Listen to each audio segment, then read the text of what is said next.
हम चर्चा कर रहे हैं वैट युद्ध की, क्योंकि ईरान में तेल जैसे प्रतिबंध हटा, तेल कंपनियों ने केंद्र सरकार ने मिलकर समीक्षा की और 2 रुपए पेट्रोल के दामों में कमी हुई। लेकिन दिल्ली में वैट बढ़ा दिया गया, जिसकी वजह से 28 पैसे की बढ़ोतरी हुई, वरना 2 रुपए और कम होते।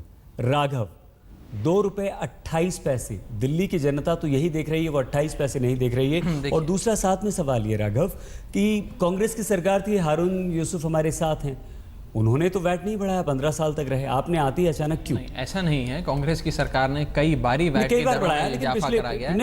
मैं स्पष्ट कर दूं, देखिए कांग्रेस को तो जनता ने जवाब दे दिया, विधानसभा में भी अब उनकी प्रतिनिधित्व नहीं है। जहां तक बीजेपी आज सवाल उठा रही है, मैं आपके समक्ष 2-3 अहम मुद्दे रखना चाहता हूं। जब मोदी जी की सरकार बनी तब अंतर्राष्ट्रीय तेल बाजार में दाम थे $115 प्रति बैरल, वो दाम घटकर $45 प्रति बैरल आ गए, यानी कि 60% से ज्यादा फॉल हुआ।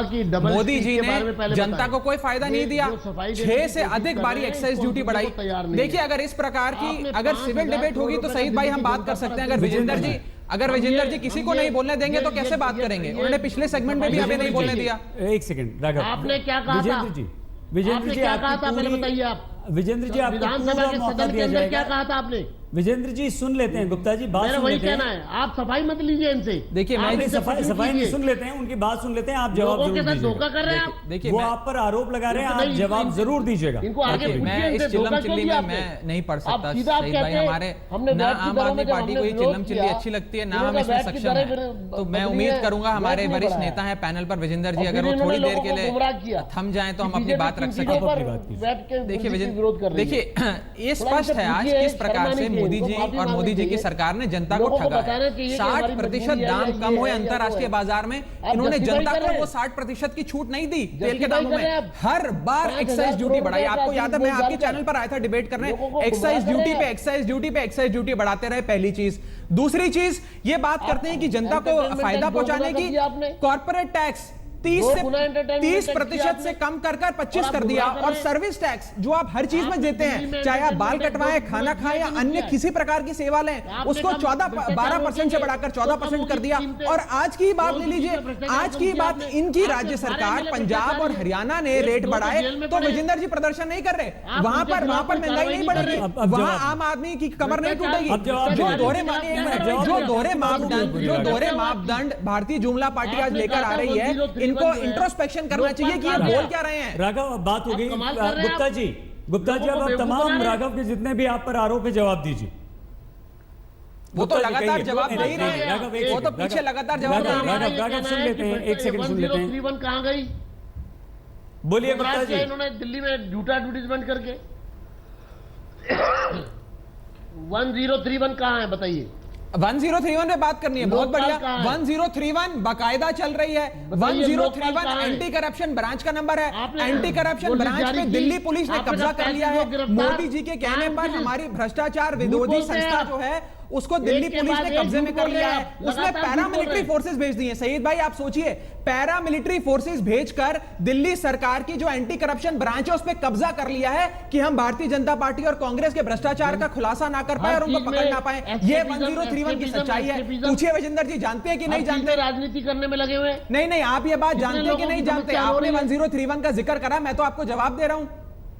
बताइए, ये बात सच है कि नहीं है कि वहां पैरामिलिट्री फोर्सेस भेजकर एसीबी के ऑफिस पे कब्जा कर लिया आप लोगों ने? बताइए, 152 लोग कौन सस्पेंड हुए, उनके नाम क्यों नहीं बताते हो आप? आरटीए लगाइए, सरकार नाम देगी। मैं स्टूडियो में कुछ सूची थोड़ी लेकर आता हूं नामों की। लोगों को गुमराह करते हो आप। अब जवाब नहीं है विजेंदर जी आपके पास। मैं नहीं बोल रहा हूं, ये दिल्ली की जनता का गुस्सा बोल रहा है। जवाब नहीं है। दिल्ली पुलिस भेजकर आपने हमारी होम मिनिस्ट्री पे कब्जा करा, पैरामिलिट्री फोर्सेस भेजकर आपने हमारी एंटी करप्शन ब्रांच पे कब्जा करा। हमारे मुख्यमंत्री को गृह मंत्रालय ये कहता है कि आप अपना चपरासी नियुक्त नहीं कर सकते, आप अपना सेक्रेटरी नियुक्त नहीं कर सकते। इस प्रकार की नकारात्मक राजनीति नहीं आपको 32 से 3 पे पहुंचाया है, और 3 से 0 पे आ जाएंगे। छोड़ दीजिए नकारात्मक राजनीति। आज हमें मैंडेट मिला है दिल्ली की जनता की सेवा करने के लिए, हमें सेवा करने दीजिए। राघव कहिए गुप्ता जी कि हमारा भ्रष्टाचारी मंत्री गिरफ्तार हुआ है। और हमने अरे ये बताइए ना एंटी करप्शन ब्रांच, आप पहले ये बताइए एंटी करप्शन ब्रांच पे आपने कब्जा करा कि नहीं करा, दिल्ली पुलिस भेजी कि नहीं भेजी। आज आपने 1031 का मुद्दा छेड़ा, आज इस बहस का मुद्दा 1031 नहीं था, परंतु आप अगर 1031 और एंटी करप्शन ब्रांच पे बात करना चाहते हैं तो जनता को यह बताइए कि दिल्ली पुलिस ने हमारे गृह मंत्रालय पे कब्जा करा हुआ है पिछले 2 महीने से। एंटी करप्शन ब्रांच में पैरामिलिट्री फोर्सेस भेजकर पिछले 3 महीने से आपने काम ठप कराया हुआ है। दिल्ली की जनता को बताइए।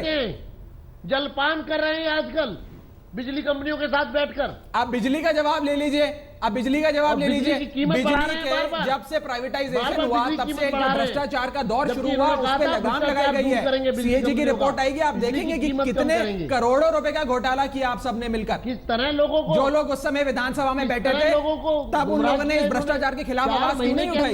अच्छा गौरव, एक मिनट। विजेंद्र जी, गुप्ता जी, गौरव ने ये पूछा अभी कि जिस तरह से आप दिल्ली में प्रदर्शन कर रहे हैं वैट बढ़ा, क्या आप हरियाणा पंजाब में वो प्रदर्शन करेंगे? मैं आपको स्पष्ट कह दूं सहित, ये घुमा रहे हैं ना, हरियाणा में बढ़ा है ना पंजाब में बढ़ा है। मेरे पास नोटिफिकेशन है, नहीं बढ़ा है। मैं अब आपको नोटिफिकेशन पूरे देश में तो दिल्ली में बढ़ा है। इस पे जूम इन करिए। 2 रुपया डीजल का बढ़ा है, 2 रुपया पेट्रोल दोनों बढ़ा है। भारत की सरकार ने कम किया, पूरे देश को फायदा मिला है और दिल्ली में वैट बढ़ा दिया। अपने दर्शकों को दिखा देश में दें, पेट्रोल पर 20%, डीजल पर 12.5 से 14.4%, 16.4%। गुप्ता जी आप भी देखिए आपकी स्क्रीन पर, हमारी आज तक की स्क्रीन पर दिल्ली और हरियाणा का। मैं आपको बड़ा स्पष्ट कह दूं, अब आप बताइए कौन झूठ बोल रहा है? नहीं, एक सेकंड बात सुन लीजिए। ये जो कुछ भी कह रहे हैं आप, दिल्ली में डीजल की कीमत कल क्या थी और आज क्या है, आप वो चेक करिए। 50 पैसा कम हुआ दिल्ली में, 50 पैसा कम हुआ। मैं आपको बता रहा हूं ना, दिल्ली में 50 पैसा दाम कम हुआ। आप जाकर पेट्रोल पंप पे चेक कर लीजिए। और आपके हरियाणा में 2 रुपए बढ़ गया। अब बताइए वहां प्रदर्शन करेंगे कि नहीं करेंगे? सिंपल सा जवाब। अभी शहीद भाई ने आपसे सवाल पूछा, हरियाणा में जाकर प्रदर्शन करेंगे कि नहीं करेंगे? गुप्ता जी और राघव जी दोनों से हम चाहेंगे कि हारून यूसुफ साहब को भी शामिल कर लेते हैं। वो कहना चाह रहे हैं बहुत देर से कुछ। हारून साहब कहिए, यूसुफ साहब क्या कहना चाहते हैं आप? एक सेकंड राघव बता दूं, ये राघव चड्ढा जी जिस तरीके से ऐसा लग रहा है कि खाली क्लैरिफिकेशन देने आए हैं, मैं राघव चड्ढा जी से ये पूछना चाहता हूं कि क्या आप नेबरिंग स्टेट को फॉलो कर रहे हैं? अगर वो वैट बढ़ाया है तो आपके अंदर हिम्मत नहीं है कि उनको कहें कि वैट कम करें, बल्कि आप खुद अपना वैट बढ़ा रहे हैं। तो इसका मतलब यह है कि गरीब की आपको कहीं चिंता नहीं है। अगर पड़ोसी राज्यों ने वैट बढ़ा रखा है तो आपको ये करना चाहिए था गरीबों के लिए किस तरह वैट नीचे लाया जाए। किसको गुमराह कर रहे हैं यहाँ पे? मैं जवाब दूंगा। आप जब आते हैं चार्टर्ड अकाउंटेंट की तरह एक आंकड़े पकड़ लाते हैं। अभी जो आपने कहा कि हम जब कोई काम गरीबों के लिए शुरू करते हैं, गरीबों की जेब से पैसा निकालने के बाद एक नया नारा लेकर आपके आशीष खेतान जी आ गए। मैं जवाब दे देता हूं। देखिए आज लेकिन देखिए ये जो सवाल हारून वही सवाल है जो सवाल हारून यूसुफ साहब ने पूछा, सब वही कह रहे हैं कि अगर भाई दूसरे राज्य अगर बढ़ाएंगे तो क्या आप भी उसी में चले एक करके चलते हैं। एक आपके चैनल पे ये स्पष्ट हो गया कि भारतीय जनता पार्टी के प्रतिनिधि के पास जवाब नहीं है कि हरियाणा और पंजाब में क्या करना है। वो स्पष्ट हो गया। आप ऐसी बात मत कीजिए। वो पकड़े गए चैनल पर और वो आप लोगों ने आंकड़े दिखाकर स्पष्ट कर दिया। जहां तक कांग्रेस की बात है, कांग्रेस ने जो सवाल, आप बीजेपी को फॉलो कर रहे हैं। हमने रेट इसलिए इसका मतलब आम आदमी पार्टी भारतीय जनता पार्टी को फॉलो कर रही है और बीजेपी कांग्रेस को भी। हमने रेट इसलिए नहीं बढ़ाया कि अन्य राज्यों ने रेट बढ़ाया, हमने रेट इसलिए बढ़ाया कि तमाम वित्त मंत्रियों ने मिलकर एक समानता और एक रूपता का सिद्धांत तय करा, एक नीति बनाई। उस नीति के फॉलोअप में ये किया गया है। यहाँ सवाल आ गया, आपने ठीक है एक रूपता एक समानता लानी थी, इसलिए क्या मुख्यमंत्रियों ने तय किया, वित्त मंत्रियों की बैठक में तय हुआ। ठीक है, मुख्यमंत्रियों की बैठक में। गौरव, राघव ये बताइए कि अगर बढ़ा हुआ था, अगर मध्य प्रदेश में ज़्यादा वैट है, पंजाब में ज़्यादा है, हरियाणा में ज़्यादा है, तो आप उनके बराबर आएंगे। क्या ये कोशिश नहीं हो सकती थी कि वो कम हो जाएं या आप कम से कम स्टेबल रहें, कोई और दूसरा वैकल्पिक राजनीति की जाए? आप पे भरोसा ही दिल्ली की जनता ने इसलिए किया कि आप जो दूसरे करते हैं, कांग्रेस और बीजेपी जो करती रही है वो नहीं करेंगे। आपके पास कोई और रास्ता जरूर होगा जो गरीबों के, आम आदमी के हक का रास्ता होगा। आपने बहुत अच्छा सवाल पूछा। देखिए इसके लिए बहुत सकारात्मक सवाल। इसमें समझना पड़ेगा कि जो पेट्रोल या डीजल का प्राइस होता है उसके कॉम्पोनेंट्स क्या क्या होते हैं। उसमें एक बेसिक कॉस्ट होती है, एक ट्रांसपोर्टेशन कॉस्ट होती है, एक डीलर मार्जिन होता है, एक स्टेट सेस होता है, अन्य प्रकार की स्टेट लेवीज होती हैं, वैट होता है, और वो कुल मिलाकर एक फाइनल अमाउंट पे आता है। वो जो फाइनल अमाउंट होता है और जो उसका ब्रेकअप होता है, उस पे चर्चा फाइनेंस मिनिस्टर्स और प्रिंसिपल सेक्रेटरी फाइनेंस की कमेटी बनाई गई, उसमें हुई, और उसमें कौन से कंपोनेंट को किस प्रकार से घटाया जाए और बढ़ाया जाए। तो कुछ चीजें घटाई भी जा रही हैं, कुछ बढ़ाई भी जा रही हैं, सारी जो कंपोनेंट्स हैं उनको रिवाइज करा जा रहा है।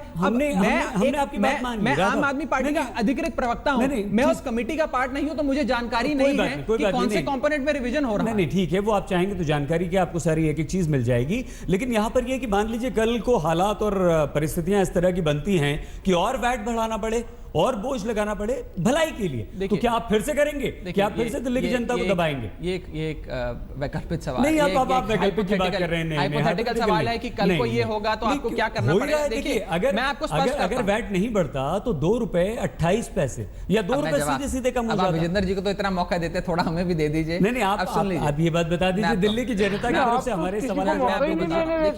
2 रुपए कम दिल्ली की जनता को 2 रुपए का फायदा होता है या नहीं होता? मैं आपको स्पष्ट कर देता हूं। देखिए, दो प्रकार के जवाब हैं, दो प्रकार के जवाब है, सुन लीजिए। एक प्रकार का जवाब तो यह है कि आज बोले जा रहा है कि इतना फायदा होता, महंगाई हो गई, अब कमर टूट गई। तो मैं आज ये स्पष्ट कर दूं, 14 जुलाई 2015 को जो रेट था उसके मुकाबले आज यानी कि 15 जुलाई 2015 को जो रेट है, डीजल 50 पैसा कम हुआ, पेट्रोल केवल 28 पैसा बढ़ा। ये नेट इफेक्ट है, सुन लीजिए। दूसरी चीज, मैं जनता से बात, मैं इन दोनों को संबोधित थोड़ी कर रहा हूं, मैं आपके माध्यम से जनता को संबोधित कर रहा हूं। दूसरी चीज, वो तो असेंबली में संबोधित करेंगे रिस्पेक्टिव एमएलए। दूसरी चीज सुन लीजिए। देखिए, आज ये समझना पड़ेगा जिस सवाल से विजेंद्र जी भाग रहे हैं। आज हमारी एक चीज को लेकर ये बैठे हैं, 60% अंतरराष्ट्रीय तेल बाजार में दाम गिरे, कोई 5 या 6% नहीं, 60% में। आप मुझे बोलने का मौका दीजिए सर। 60% दाम अंतरराष्ट्रीय तेल बाजार में गिरे, इसके बाद इन लोगों ने 1 रुपया कम नहीं करा। जब देखो एक्साइज ड्यूटी बढ़ाते हैं, और जब मैं बोलना शुरू होता हूं पीछे से विजेंद्र जी बोलना लग जाते हैं। क्यों नहीं हमारी जनता पहुंचाई जाने देते? मैंने आपकी आवाज बिल्कुल पहुंच रही है। गुप्ता जी क्यों आपने दाम कम? देश भर में पेट्रोल के दाम कम हुए, लेकिन दिल्ली में 28 पैसे बढ़ गए हैं।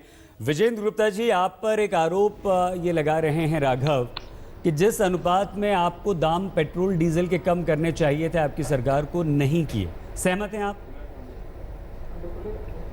मैं तो सईद ये जानना चाहूंगा, सवाल के बदले में सवाल करूंगा, कल को अगर पेट्रोल डीजल की कीमत फिर बढ़ गई तो फ्लक्चुएट करती है, तो क्या जो ये वैट इन्होंने बढ़ाया ये वापस लेंगे? यानी कि एक परमानेंट फीचर दिल्ली की जनता पर 5000 करोड़ रुपए सालाना का एक बर्डन डाल दिया गया है। पेट्रोल डीजल की कीमत तो फ्लक्चुएट करती है, कभी बढ़ेगी कभी घटेगी, लेकिन वैट जो है वो इन्होंने 33% वैट इंक्रीज किया इन्होंने। बहुत आपकी अच्छा जानकारी के लिए डीजल जी, पर। मैं इसका जवाब दे देता हूं। बहुत अच्छा सवाल दूसरा इन्होंने देखिए, दूसरा पेट्रोल पर इन्होंने 25% एनहांस किया है, और अभी नियत इनकी साफ नहीं है, क्योंकि इन्होंने जो बिल पेश किया था हमारी नियत छोड़िए, इसका जवाब ले लीजिए। 30% तक नियत पे चर्चा किसी और दिन करेंगे। यानी कि ये डीजल पर 30% तक वैट को बढ़ा करके लेकर जाना चाहते हैं। मैं अब इसका जवाब दे दूं, साथ साथ पेट्रोल पर ये 30% तक फर्स्ट स्ट्रोक में, उसके बाद फिर वैट को रिवाइज करेंगे, वो तो टाइम बताएगा। ठीक है, आखिर आप समाप्ति इस कार्यक्रम की आपसे करेंगे। यूसुफ साहब, हारून यूसुफ साहब, क्या आपको लगता है कि राघव जो कह रहे हैं बीजेपी ने भी वही किया, और अब जो बीजेपी करती थी या कर रही है वही आम आदमी पार्टी ने किया? देखिए, जहां तक बीजेपी का ताल्लुक है, ये बात सही है, जिस तेजी से क्रूड ऑयल की प्राइसेस कम हुई हैं, उसकी रेशो में जो पेट्रोल और डीजल है वो काफी कम होना चाहिए था। लेकिन आपसे जो मैंने सवाल किया था कि राघव चड्ढा जी चार्टर्ड अकाउंटेंट हैं बाय प्रोफेशन, शब्दों को और मैथमेटिक्स को अच्छे से घुमाकर कैसे गरीबी तक लाया जाए उसकी एक्सपर्टीज है। मैं ये पूछना चाहता हूं, और राज्य अगर वैट बढ़ाते रहेंगे बजाय इसके कि आप उनसे ये कहें कि गरीबों पे बोझ कम करो, आप दिल्ली में वैट इसलिए बढ़ा रहे हैं कि बराबर के राज्य बढ़ा रहे हैं, तो क्या किस तरह का समझौता आपका और बीजेपी का है? मैं दोनों का जवाब दे देता हूं। देखिए, दोनों महत्वपूर्ण सवाल है, मैं सकारात्मक ढंग से जवाब दूंगा। हमें रुकना पड़ रहा है। हाँ। हम इन दोनों सवालों के जवाब से आप ही से दोबारा आएंगे। बस बने रहिए, देखते रहिए, होते हैं हाजिर। दिल्ली में वैट बढ़ा, जिसकी वजह से 28 पैसे पेट्रोल के दाम बढ़े हैं, और कांग्रेस और बीजेपी सुबह सुबह प्रदर्शन करने आम आदमी पार्टी के खिलाफ निकल गए। बीजेपी ने हल्ला बोला। बीजेपी प्रदेश अध्यक्ष सतीश उपाध्याय की अगुवाई में ये प्रदर्शन हुआ और कांग्रेसी अरविंद केजरीवाल दिल्ली के मुख्यमंत्री के घर के बाहर पहुंचे, वहां उन्होंने प्रदर्शन किया। देखते रहिए आज तक।